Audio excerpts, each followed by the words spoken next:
जीत आपकी, जिसके लेखक हैं शिव खेरा। आप सुन रहे हैं फ्री बुक हब। अगर अब तक आपने पीछे के पार्ट नहीं सुने हैं तो प्लीज़ उनको प्लेलिस्ट में जाके सुन सकते हैं या ऊपर आई बटन पे भी जाके सुन सकते हैं। तो स्टार्ट करते हैं आगे का टॉपिक। नैतिकता को कौन सी चीज़ें प्रभावित करती हैं? What effects ethics? पहला लालच, दूसरा डर, तीसरा दबाव। किसी अनैतिक काम को यह कहकर उचित नहीं ठहराया जा सकता कि उसे दबाव में किया गया है।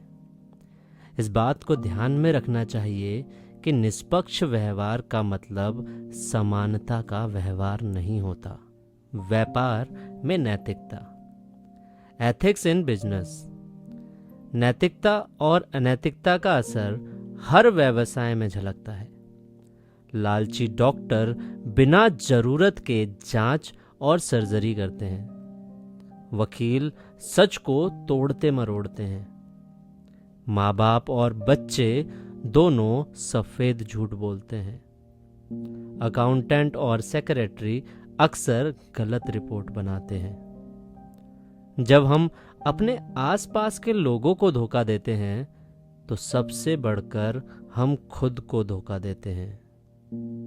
दरअसल उस समय हम खुद धोखा खाने की तैयारी कर रहे होते हैं। इसके अलावा हम जब दूसरों को धोखा देते हैं तो सोचने लगते हैं कि दूसरे भी हमें धोखा देंगे। नतीजे के तौर पर हमारा नजरिया सुबह से भरा और निराशावादी हो जाता है। समृद्धि और खुशहाली जिम्मेदारियां लाती हैं। हम नैतिक और सामाजिक मूल्यों को नष्ट करके उद्योग, धंधों और देश के बुनियादी ढांचे का निर्माण नहीं कर सकते। नैतिक नियमों को ना मानने के नतीजे भी वैसे ही होते हैं जैसे कि कानूनी नियमों को ना मानने के होते हैं। कुछ लोग कभी भी नैतिकता का पालन करने वाले नहीं बनेंगे। वे सोचते हैं कि उन्होंने आसान रास्ता चुना है, मगर सच यह है कि रास्ता कठिन है। ग्राहकों को उचित सेवा ना देकर क्या आप खुद का सामना कर पाएंगे? क्या अपने बच्चे के सामने इस बात की डींग हाँककर आपको गर्व होगा? क्या आप अच्छा महसूस कर पाएंगे? अगर आप ऐसा नहीं कर सकते तो आपका व्यवहार अनैतिक है। स्वाभिमान और हास्यप्रियता यानी कि सेंस ऑफ ह्यूमर आपको सही रास्ते पर बनाए रख सकते हैं। फ्री बुक हब सुनने के लिए आपका बहुत बहुत धन्यवाद। Please subscribe us. निष्कर्ष यानी कंक्लूजन। लोग श्रोता का स्तर क्यों नहीं हासिल कर पाते? इसका सबसे बड़ा कारण दूरंदेशी की कमी है। हमें अपनी नज़र मुमकिन कामों से भी आगे ले जानी चाहिए। आज हम जो कुछ भी देखते हैं वास्तविकता बनने से पहले वह एक सपना ही था। जिंदगी को उत्साह, सही दिशा और सही उद्देश्य के साथ जिएं। क्या आपका कोई सपना है? अगर है तो क्या है? क्या आपकी जिंदगी का हर दिन आपको अपने उद्देश्य के नजदीक ले जा रहा है? नाकामयाब लोगों की बातों पर ध्यान मत दीजिए।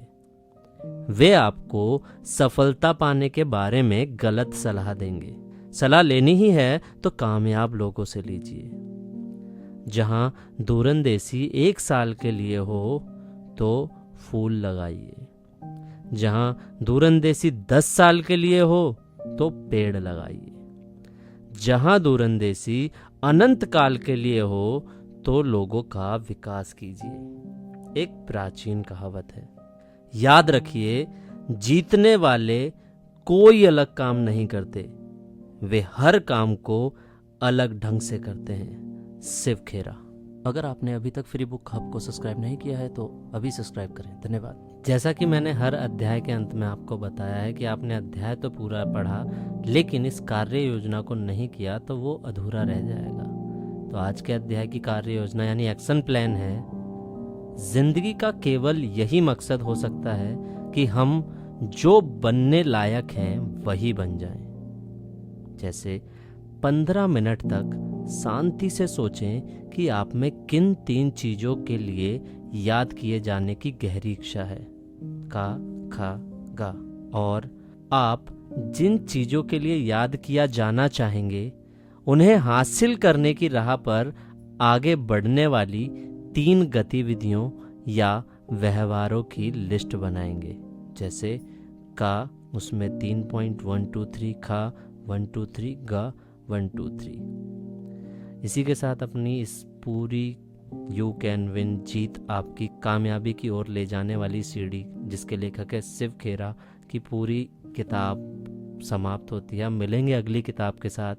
धन्यवाद। अगर आपको ये बुक फ्री में चाहिए तो हमारे पेज पर डीएम कर सकते हैं और अधिक जानकारी के लिए डिस्क्रिप्शन में जा सकते हैं। नेक्स्ट पार्ट के लिए राइट वाली वीडियो पर क्लिक करें और बुक की प्लेलिस्ट के लिए लेफ्ट वाली वीडियो पर क्लिक करें और चैनल को सब्सक्राइब करना ना भूलें। वीडियो को लाइक शेयर करें। फ्री बुक हब सुनने के लिए धन्यवाद।